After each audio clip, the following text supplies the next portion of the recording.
Честита нова учебна година на всички ученици в България, на всички учители, на всички родители.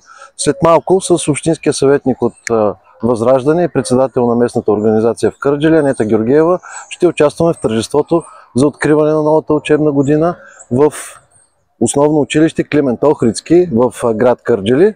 Тук сме пред паметника на Митко Палузов, тъй като допреди няколко десетилетия училището, в което съм завършил, се казваше така – Митко Палузов. Гости, които желаят да отправят приветствия, заповядат до сцената.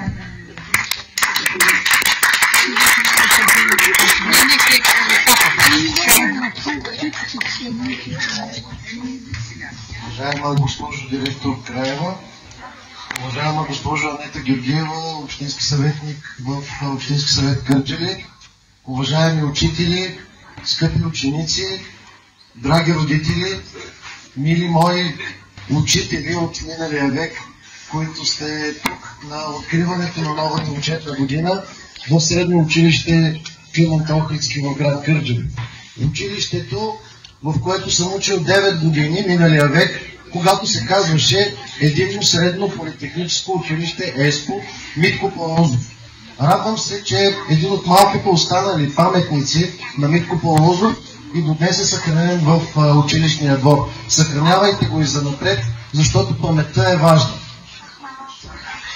Тази учебна година със сигурност ще бъде предизвикателство най-вече за 20-те първокласници в средно училище Климент Охридски.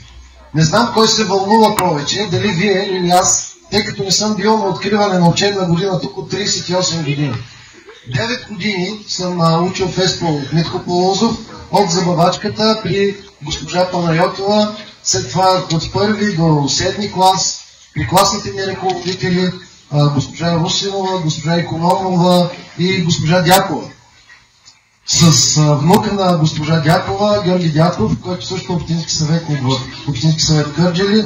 Аз днес, преди 3 години се запознахме и днес сме приятели. Аз съм дългогодишен училищен директор. 16 години управлявах училище в град Велико Търново, където се установих след като успешно завърших ЕСПО Митко Палузов, а след това и математика в ОТЕС Паисий тук в Кърджали. Станах учител, а след това и директор и много държа да споделя какво според мен като учител и директор е най-важното. Най-важното, разбира се, е да усъвършенствате знанията си по български език и по математика. И най-вече по математика, затова след малко ще направя едно скромно дарение, за да бъдат закупени допълнителни помагала и сборници за обучението ви по математика, още от първи клас, както в допълнителните часове, така и по време на занималните, както е по-разбираемо, да го казвам. Също така е важно да обичате България. Затова и ще подаря след малко на библиотеката на средно училище Климент Охридски 3 истински учебника по родинознание с автор Костадин Костадинов. Те са само 3, по-скоро ще бъдат ползвани най-вече от учителите, надявам се. Това е всъщност българската история, такава каквато е преподавана в българските училища до 1944 година по същия предмет родинознание.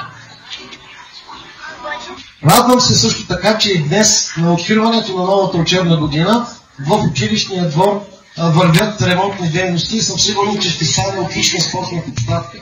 Никога няма да забравя часовете по физическо в физкултурния салон, както и часовете по информатика там на втория етаж в дъното при госпожа Тананова.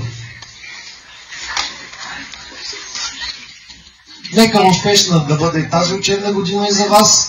Нека да се множите, нека учениците да бъдат послушни, обичайте България, слушайте учителите си, благодарете на учителите си, мили ученици, всеки ден и да живее България!